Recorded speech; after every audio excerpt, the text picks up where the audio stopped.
Suatu malam Arka mendatangi saya, judulnya Bunga dari Jalan Pintas. Kayak judul cerpen nggak?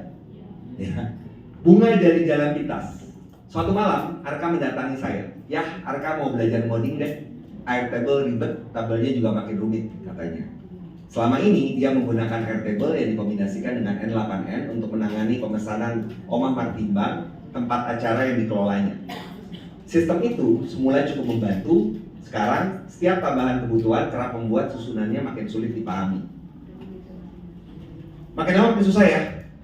Tapi awalnya seperti cerita kan, ada dialog gitu ya. Jadi itulah salah satu cara untuk membuat tulisan kita itu makin hidup. Ada dialog, ada petikan dari kejadian yang nyata. Itu salah satu cara untuk membuat tulisan kita makin bercerita. Ini pada akhirnya itu akan bercerita tentang sebuah konsep di manajemen yang disebut dengan utang teknis. Namanya utang teknis ya, kayak utang kan? Ya sama, utang teknis itu misalnya gini. Kita misalnya mau mengerjakan sesuatu, cuma kalau mengerjakannya dengan cara yang benar, misalnya kita mau merakit lemari, kita dapat lemari yang masih dibongkar pakai komponen-komponen, kita cari jalan pintas. Nah, nanti waktu membuat itu menjadi lebih bagus, kita perlu upaya tambahan. Nah, itu yang disebut dengan utang teknis. Saya nggak akan bahas lebih panjang lagi karena ini memang lebih rumit konsepnya. Judul cerita, kayak judul cerita juga kan ya. Ini saya menceritakan, ada yang pernah ini lihat robot yang bisa membersihkan lantai? Nah, saya mau menceritakan teknologi itu. Coba pembukanya gimana? Saya menonton episode Automated Customer Service dari film seri tertentu di Netflix dengan perasaan geli bercampur ngeri. Jadi saya nonton, nanti kalau ada yang punya Netflix, cari episodenya bisa. Jadi itu ceritanya ada robot yang bisa membersihkan lantai, cuman habis itu dia berontak. Jadi dia yang punyanya itu nenek-nenek dan nenek-neneknya baik, cuma si robot itu akhirnya lama-lama memberontak sampai si neneknya itu dikejar-kejar sama robotnya. Nah itu lucu, itu makanya yang membuat saya geli bercampur ngeri.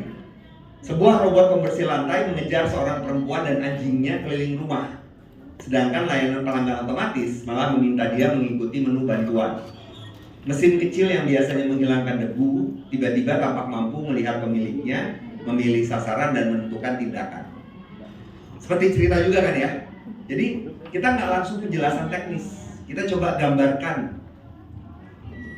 Ini saya ada, ini contoh ketiga. Contoh terakhir,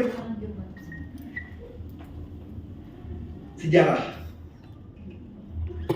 Judulnya Gaung dari Sumbawa. Pada malam 5 April 1815, orang-orang di Jawa mendengar bunyi seperti tembakan meriam. Thomas Stamford Raffles mencatat pasukan sampai digerakkan karena sebuah pos diduga diserang. Sementara perahu dikirim mencari kapal yang mungkin dalam bahaya. Esokan paginya, abu tipis mulai jatuh dan matahari memuncak di balik kabut. Tidak ada pertempuran. Bunyi itu datang dari Gunung Tambora di Pulau Sumbawa. Itu baru dentuman pembuka. Jadi saya mau menceritakan di sini bahwa letusan Tambora tahun 1815 itu menyebabkan Eropa itu tidak ada musim panas. Jadi abu dari Tambora itu menutup atmosfer, menyebabkan di Eropa itu nggak ada musim panas. Ada yang tahu cerita Frankenstein? Kalau ada yang tahu, Frankenstein itu makhluk jadi-jadian yang dibuat oleh orang. Itu munculnya gara-gara si penulis waktu itu terjebak di rumah, nggak bisa kemana-mana. Penyebabnya apa? Gara-gara Gunung Tambora itu meletus. Bayangkan, Gunung Tambora itu letaknya di Indonesia, yang terpengaruh sampai ke Eropa. Jadi Indonesia bisa membuat dunia gelap. Dulu ya, sekarang nggak tahu. Ini contoh, jadi 4 contoh tadi mudah-mudahan memberi gambaran ya kepada teman-teman dan ibu bapak bahwa menulis ilmiah populer itu sebenarnya kuncinya satu, yaitu kita menulis seperti kita bercerita. Itu kuncinya. Bagaimana caranya?